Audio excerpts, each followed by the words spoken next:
Good morning, dear students. Welcome to our section of Plus 2 Chemistry at the rate Future Saver Academy channel. So, आपके छुट्टियों के दिन जा रहे हैं अभी 7 और 8 छुट्टियां कई स्कूलों में रह गई हैं, बाकी कई स्कूलों में हो सकता है छुट्टियां बढ़ गई होंगी। तो हम क्या करेंगे, जो पिछले दिनों में जब हमने 5 चैप्टर किए हैं आपके केमिस्ट्री के प्लस 2 के, तो हम वो पूरे 5 चैप्टर को अच्छी तरह से रिवाइज कर लेंगे, थोड़ा सा जल्दी जल्दी करेंगे।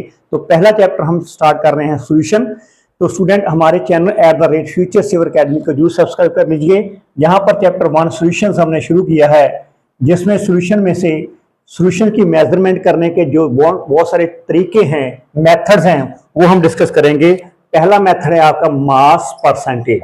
तो मास परसेंटेज किसी भी सोल्यूशन का कैसे कैलकुलेट करते हैं हम, किसी भी कंपोनेंट का। जैसे सोल्यूशन में आपको मालूम है, एक होता है आपका सोल्यूट और दूसरा क्या होता है, सॉल्वेंट।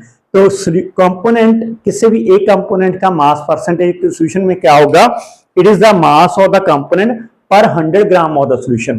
पर 100 ग्राम ऑफ द सोल्यूशन में कंपोनेंट मास परसेंटेज क्या होगा, वो होता है मास परसेंटेज। तो मास ऑफ कंपोनेंट, इसे बोलते हैं mass of component in a solution में divided by total mass of the solution. Total mass of solution multiply by कर देंगे हम 100। So this is the mass component. Suppose this is a mass component of one. एक component 1 A is A first component and second component B. तो total WA plus WB multiplied by 100. This is a mass percentage in component A. तो A component में भी solvent, दूसरा होता है solute. Solute होता है जो ज्यादा क्वांटिटी में होता है, और solute होता है वो लेस क्वांटिटी में होता है solution के ऊपर। और दूसरा है हमारा वॉल्यूम परसेंटेज। तो वॉल्यूम परसेंटेज, लास्ट तक वीडियो को देखना आपने, बहुत अच्छे न्यूमेरिकल्स भी आएंगे और जल्दी जल्दी से हम टोटल टॉपिक को आपको क्लियर करेंगे, ठीक है ना। तो छुट्टियों में आनंद लिया है अब, लेकिन अच्छी तरह से इसको देखना, ताकि आपको छुट्टियों के बाद जब भी स्कूल में जाओगे, कॉलेज में जाओगे, तो कोई प्रॉब्लम नहीं आएगी। तो वॉल्यूम परसेंटेज क्या होता है, वॉल्यूम कंपोनेंट पर 100 पार्ट्स और वॉल्यूम ऑफ सॉल्यूशन। तो आप और यहाँ वॉल्यूम परसेंटेज क्या होगा, वॉल्यूम ऑफ कंपोनेंट, कोई कंपोनेंट कौन सा, ए और बी, कोई भी कंपोनेंट, और total volume of solution. Total volume of solution ला देंगे आप और मल्टीप्लाई कर दोगे आप 100 में से। This is the V A upon V A plus V B, A component, then total V A and B component volume, उसका मल्टीप्लाई कर देंगे अब 100। और तीसरा है इसका मिक्सचर, मास परसेंटेज पहला था, दूसरा था वॉल्यूम परसेंटेज, और तीसरा क्या होगा, मास बाय वॉल्यूम परसेंटेज। तो मास बाय वॉल्यूम आपकी परसेंटेज क्या होगी, यहां पर होता है mass by volume, it is the mass of the solute. Solute का जो मास डिसॉल्व होता है आपका 100 ml ऑफ सोल्यूशन में, सोल्यूशन के 100 ml सोल्यूशन के वॉल्यूम में जो मास ऑफ कंपोनेंट और सोल्यूट का डिसॉल्व होता है, उसे बोलते हैं हम मास बाय परसेंट वॉल्यूम। तो यहां पर होगा आपका मास of component, mass of component in solution divided by volume, total volume of solution. अगर सॉल्यूशन का वॉल्यूम इन मिलीलीटर में होगा तो उसको मल्टीप्लाई कर देंगे हम 100 से। This is the mass of percent. आगे है आपका पार्ट्स पर मिलियन। स्टूडेंट, पार्ट्स पर मिलियन भी आपको मैंने बताया था, लेकिन जिनको नहीं पता अभी, वो चैनल को सब्सक्राइब करके at the rate future saver करेंगे, जरूर समझ लेना, जरूर आपके लिए बेनिफिट्स होगा। परसेंटेज पीपी क्या होगी, यहां पर होगा ppm, is a mass of, it is a mass of component A component का mass divided by total mass of solution. Total mass of solution multiply कर देंगे पार्ट्स पर मिलियन, मिलियन में होता है 10⁻⁶। तो टोटल मास ऑफ सॉल्यूशन के साथ डिवाइड करके मास ऑफ कंपोनेंट ए को तो मल्टीप्लाई 10⁻⁶ कर देंगे। दिस इज द पार्ट्स पर मिलियन होगा। देन स्टूडेंट्स, इसके बाद आएगा आपका पार्ट्स पर मिलियन के बाद आएगा very important topic, wait for a while student, I am telling, yes, molarity. इसके बाद है मोलैरिटी स्टूडेंट, इसके बाद है मोलैरिटी, MOLARIT। ये मैं तभी स्पेलिंग बोल रहा हूं क्योंकि मोलैरिटी भी आएगी इसके बाद। मोलैरिटी ये है, ये आएगी मोलैरिटी। तो मोलैरिटी क्या होता है, moles of solution, sorry moles of solute, जो लेस अमाउंट में क्वांटिटी होती है सोल्यूट की, moles of solute divided by the volume of solution in litre. तो this is equal to moles of solute, solute के मोल्स ऊपर लगा दोगे आप, और यहां पर आपका आएगा volume of solution in litre, और उसके साथ मल्टीप्लाई कुछ नहीं करना। अगर ये आ जाएगा मिलीलीटर में तब मल्टीप्लाई करना है आपने 1000 के साथ when molarity is calculated। तो molarity is calculated by the number of moles of fluid divided by the volume solution in liter, और in milliliter multiply by 1000। Molarity के साथ मिलती जुलती टर्म थोड़ी सी है, स्पेलिंग का फर्क है, यहां पर बन जाएगा मोलैरिटी। तो यहां पर मोलैरिटी ये बनेगा आपका केमिस्ट्री का जो पहला चैप्टर है सॉल्यूशंस का, उसके लिए हम सॉल्यूशंस के मेजरमेंट कर रहे हैं। यहां पर आपकी ये टर्म आएगी मोलैरिटी। तो मोलैरिटी में क्या होगा solution, it is A molarity is a moles of solute, यहां पर आएगा मोल्स ऑफ सॉल्यूट। सॉल्यूट के मोल्स वैसे ही रहेंगे जैसे मोलैरिटी में थे, यहां पर मोलैरिटी में था वॉल्यूम ऑफ सॉल्यूशन लीटर, और यहां पर आ जाएगा आपका mass of solvent in kilogram, mass of solvent in kilogram. अगर मास ऑफ सॉल्वेंट इन ग्राम हो जाएगा तो आप मल्टीप्लाई कर दोगे इसको ऊपर 1000 के साथ, ठीक है ना, ये बन जाएगी आपकी टर्म मोलैरिटी। हाँ जी, मोलैरिटी के बाद स्टूडेंट आएगा आपका mole fraction, very important. Mole fraction हम आगे वाले टॉपिक्स में करेंगे जल्दी जल्दी। तो मोल फ्रैक्शन क्या होगा, मिस ना करना, जल्दी से कभी भी वीडियो को स्किप करके नहीं जाना, आगे अच्छी तरह से देखना। ये सभी टॉपिक्स आपको ये बहुत बेनिफिट हैं, आपके छुट्टियों के बाद आपकी बेस बनेगा, ये आपका ये फाउंडेशन बनेगा आगे वाले चैप्टर्स के लिए। तो यहां पर मोल फ्रैक्शन क्या है, मोल फ्रैक्शन होता है number of moles of solute, number of moles of A component, A component के, divided by total number of moles, total number of moles of a solution. तो जैसे हम अगर 1 और 2 और या ए और बी डिफाइन करें, ए यूज करते हैं सॉल्वेंट के लिए वर्ड, और बी कैपिटल यूज करते हैं आपका सॉल्यूट के लिए। तो ए आपका अगर सॉल्यूट के लिए आपने मोल फ्रैक्शन सॉल्यूट की कैलकुलेट करें तो number of moles component solute के होंगे X B over total number of moles हो गए X A plus X B, यह है सॉल्यूट की आपकी मोल फ्रैक्शन। और अगर सॉल्वेंट की आपने मोल फ्रैक्शन कैलकुलेट करनी है तो ये एक्स होता है मोल फ्रैक्शन का सिंबल, एक्स मोल फ्रैक्शन का है, तो वो हो गया आपका X A upon X A plus X B. This is the mole fraction of solvent, this is the mole fraction of a solute. Now you know पता नहीं आपको पता है कि नहीं, चलो यहां पर देखो number of moles of solute और सॉल्वेंट दोनों को ऐड कर दो तो 1 आएगा। तो इसको दोनों को ऐड जब करेंगे देखो तो x A plus X B आपका एलसीएम आ गया, x A plus X B को जब ऐड करोगे आप तो ऊपर और नीचे कैंसिल होकर आपका 1 आएगा। तो number of moles of total solute और सॉल्वेंट की कितनी होगी आपकी 1 होगी। हाँ जी, आगे है आपका मोल फ्रैक्शंस के बाद टॉपिक फॉर्मेलिटी और नॉर्मेलिटी, उसको हम डिस्कस करते हैं। हाँ जी, ये भी बहुत इंपॉर्टेंट आपके लिए है। आपका नेक्स्ट है टॉपिक जो मेजरमेंट का नॉर्मेलिटी, आने वाले चैप्टर जो करेंगे हम उसमें नॉर्मेलिटी यूज करेंगे। वहां पर होता है number of gram equivalent of solute. ये नंबर ऑफ ग्राम इक्विवेलेंट कैसे कैलकुलेट करते हैं, जैसे ग्राम एटॉमिक मास कैलकुलेट करते हैं तो number of gram equivalent of solute ऊपर लगा दोगे आप न्यूमरेटर में, और डिवाइड कर दोगे आप volume solution litre, volume of solution in litre. अगर लीटर की जगह आपने मिलीलीटर यूज करना है तो आपको पता है 1000 के साथ आप मल्टीप्लाई करोगे, ठीक है ना। छुट्टियों में पूरा एंजॉय किया है, यहां भी एंजॉय करना, आप थोड़ा थोड़ा आधा घंटा रोज देखते रहना, टॉपिक से समझते रहना, आपको सब कुछ पता लग जाएगा। तो नॉर्मेलिटी के बाद हमारे पास है ग्राम इक्विवेलेंट कैसे कैलकुलेट करते हैं। ग्राम इक्विवेलेंट करते हैं वैसे ही मोल मास ऑफ सॉल्यूट और डिवाइडेड बाय इक्विवेलेंट मास, ये होता है आपका नॉर्मेलिटी का कंसेप्ट। इसके बाद है आपकी है फॉर्मेलिटी। नॉर्मेलिटी के बाद है स्टूडेंट फॉर्मेलिटी।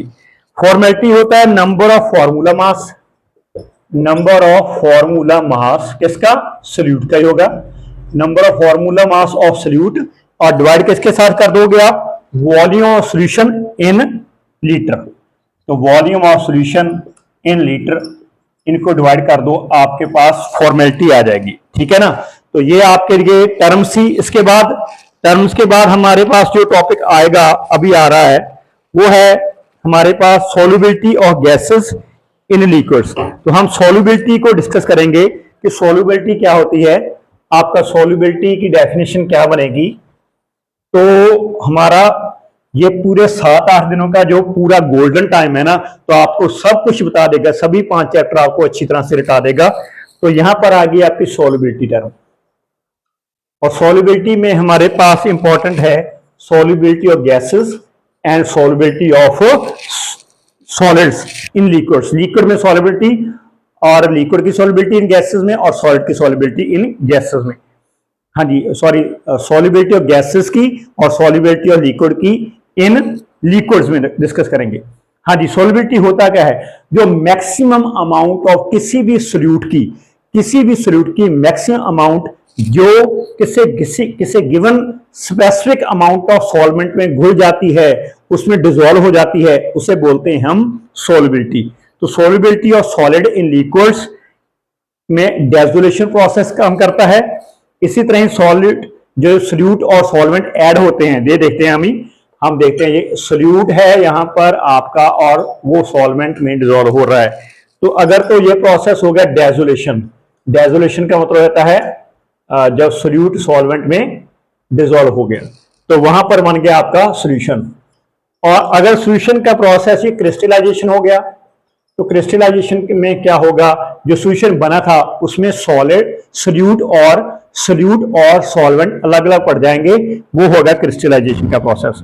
तो सॉल्युबिलिटी हमारी हम ऐसे ही डिफाइन कर सकते हैं, जो अमाउंट सॉलिड की अमाउंट 100 ग्राम ऑफ सॉल्वेंट में किसी गिवन टेम्परेचर के ऊपर घुल जाती है, डिसॉल्व हो जाती है, उसे हम बोलते हैं सैचुरेटेड सॉल्यूशन बनाने के लिए सॉल्युबिलिटी।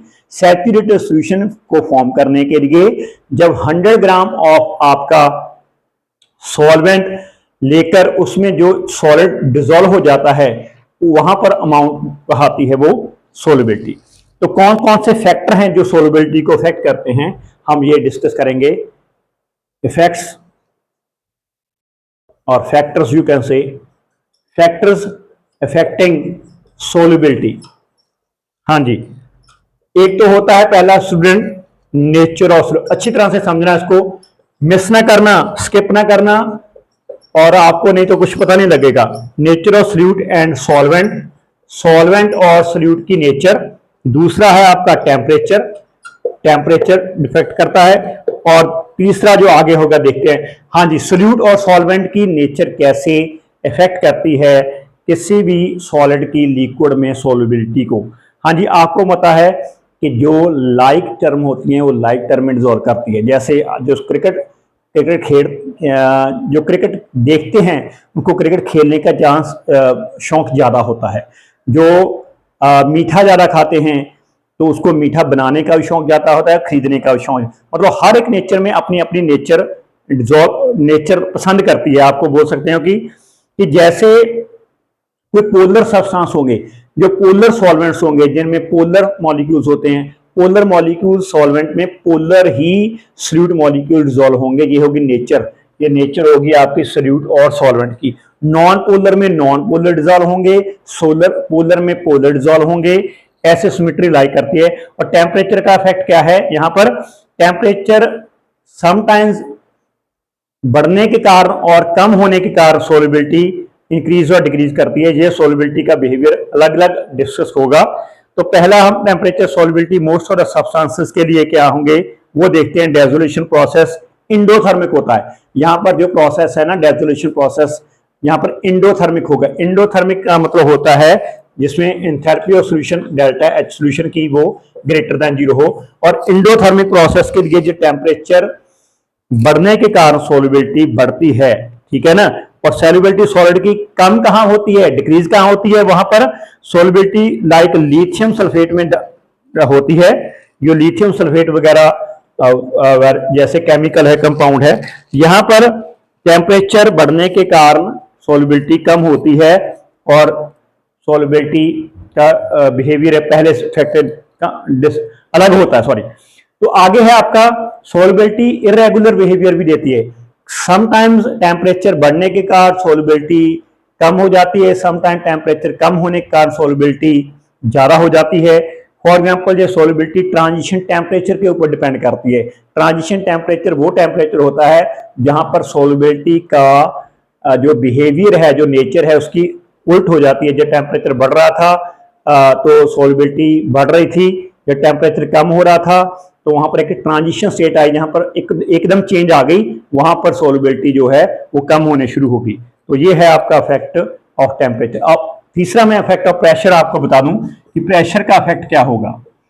तो प्रेशर का इफेक्ट यहाँ पर सॉल्युबिलिटी के ऊपर वेरी स्मॉल ही होता है, इनसिग्निफिकेंट होता है, कोई खास महत्व नहीं रखता, क्योंकि जो लिक्विड्स होते हैं ना, जो वो हाईली इनकम्प्रेसिबल है, लिक्विड को दबाया नहीं जा सकता।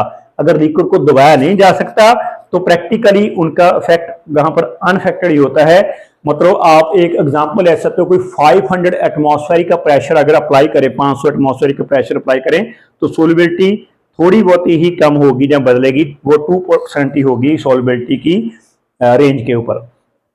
अब सॉल्युबिलिटी ये तो सी गैसेस की सॉल्युबिलिटी सॉरी थी, ये अपनी सॉलिड की लिक्विड में, सॉलिड की लिक्विड में सॉल्युबिलिटी थी। आगे है solubility of gas in liquid, ये थी सॉल्युबिलिटी आपकी सॉलिड इन लिक्विड और सॉलिड इन लिक्विड, लिक्विड के बीच में से सॉलिड का इफेक्ट क्या होगा। और आगे है आपका जो आपका टॉपिक है वो है आपका solubility of A gas, gas in a liquid. Student हाँ जी, ये भी हम ऑरली डिस्कस कर लेंगे। यहां पर भी नेचर ऑफ सॉल्यूट और सॉल्वेंट के ऊपर डिपेंड करता है। जो सेम सॉल्वेंट होते हैं, पोलर सॉल्वेंट होते हैं, वहां पर आपके पोलर सॉल्यूट मॉलिक्यूल डिसॉल्व हो जाते हैं, और जहां पर नॉन पोलर होते हैं वो नॉन पोलर डिसॉल्व हो जाते हैं। जैसे हम ऐसे भी कह सकते हैं कि केमिकल रिएक्शंस वाटर की, वाटर जैसे एक पोलर है तो उसके ऊपर पोलर ही आएगा तो उसकी डिसॉल्बिलिटी बनेगी, सॉल्युबिलिटी बनेगी।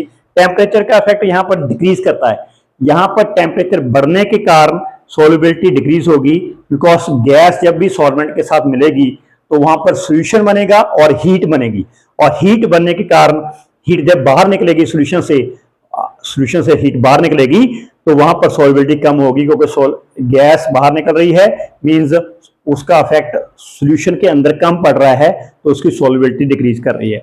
तो ये है आपका इफेक्ट ऑफ टेम्परेचर, ये effect of gas in a liquid. और तीसरा आपका है effect of pressure. Solubility gases की ना इन लिक्विड में वो बढ़ेगी with the increase in pressure, pressure बढ़ने के कारण उसकी सॉल्युबिलिटी बढ़ेगी। ये बिहेवियर हम ली चैटले प्रिंसिपल के अकॉर्डिंग समझ सकते हैं, वहां पर आपको ज्यादा डिटेल में जाने की जरूरत नहीं है। तो यहां पर ये था। अब इसके बाद हेनरी लॉ करेंगे हम, वेट करना स्टूडेंट। तो लास्ट तक देखना, जिन्होंने अभी तक सब्सक्राइब नहीं किया, जो अपने चैनल, आपका चैनल है @फ्यूचर सेवर अकेडमी को सब्सक्राइब कीजिए। स्टूडेंट्स एंजॉय करिए आप टॉपिक को देख के, समझने को देखने के लिए। यहां पर है जो मास ऑफ ए गैस होता है डिसॉल्व पर unit volume is directly proportional to the pressure of the gas, which pressure, the pressure which is equilibrium with the solution, the pressure which is equilibrium with the solution. So mass of a gas dissolved per unit volume is proportional to the pressure of the solution which is equilibrium with the total solution. So m proportional to p and m is equal to some constant लगा दो आप kp, where k is a constant that is called a Henry constant also. And this is mole fraction. अगर आपको नहीं पता तो समझ लेना आप कि जो मोल फ्रैक्शन है x, वो भी आपकी वो डिपेंड करती है प्रेशर के ऊपर। तो x प्रोपोर्शनल टू p और x is equal to some constant लगा देंगे हम। यहां पर कांस्टेंट का नाम आप k डैश रख लो, k डैश p बन गया, और यहां पर आपका p बन जाएगा x over k dash, x over k dash हो गया। और p की वैल्यू 1 ओवर k डैश को एक नया कांस्टेंट डिफाइन कर दो, kh इंटू एक्स। जो आपका kh होगा ना, ये 1 ओवर k डैश होगा, जिसे हम हेनरी लॉ कांस्टेंट डिफाइन करते हैं। तो जिससे ये हेनरी लॉ की आपकी डेरिवेशन है, और यहां पर हेनरी लॉ की डेरिवेशंस के बाद इसके जो लिमिटेशंस हैं ये क्या है, प्रेशर लो होगा तभी काम करेगा ये हेनरी लॉ, अगर प्रेशर हाई हो गया तो ये लॉ कम एक्यूरेट हो जाएगा। टेम्परेचर ज्यादा नहीं होना चाहिए, कम नहीं होना चाहिए, बहुत ज्यादा चाहिए, लेकिन बहुत ज्यादा कम नहीं होना चाहिए टेम्परेचर, नहीं तो फेल हो जाएगा हेनरी लॉ। गैस जो है जो वो ज़्यादा सोलूबल घुली नहीं होनी चाहिए, और गैस ना तो रिएक्ट करे सॉल्वेंट के साथ, ना ही एसोशिएट करे, ना ही आपकी डेसोशिएट करे। तो ये था एप्लीकेशन भी चलो आज कर लेते हैं आधे मिनट में। हेनरी ला कहाँ पर यूज होता है? कार्बोनेटेड बिवरेजेस जहां पर रहते हैं, कोल्ड ड्रिंक्स बियर्स बनते हैं, तो वहां पर बॉटल्स में फिल करते हैं, जब हेनरी ला की मदद से कंप्रेस करते हैं लिक्विड्स को, तो वहां पर ये काम आता है हेनरी ला। और डीप सी डाइवर जो होते हैं, स्कूबा डाइविंग, जो समुद्र में जाते हैं, आपने ऑक्सीजन लेने के लिए अपने पास रखते हैं सिलेंडर, ऑक्सीजन सिलेंडर लेने के लिए वो हेनरी ला के ऊपर बेस करते हैं। और हाई एल्टीट्यूड जो माउंटेनियर्स ऊपर पहाड़ों के ऊपर जाते हैं ना, वहां पर भी ये हेनरी ला यूज होता है। वहां पर ऑक्सीजन कैरिंग सिलेंडर रहते हैं ताकि जो प्रेशर का लेवल कम हो अगर तो वहां पर प्रेशर मेंटेन कर ले। और ऐसे ही फंक्शनल लंग्स की फंक्शन में, जब समुद्रों में जाते हैं, वो ओशियंस में जाते हैं और माउंटेन्स में जाते हैं, तो वहां पर जो प्रेशर कम होता है तो लंग्स की वर्किंग के लिए वहां पर यूज करते हैं हेनरी ला की एप्लीकेशन। तो आज तक के लिए स्टूडेंट ना इंजॉय करना आपके चैनल को। तब तक के लिए student bye, have a nice day, take care.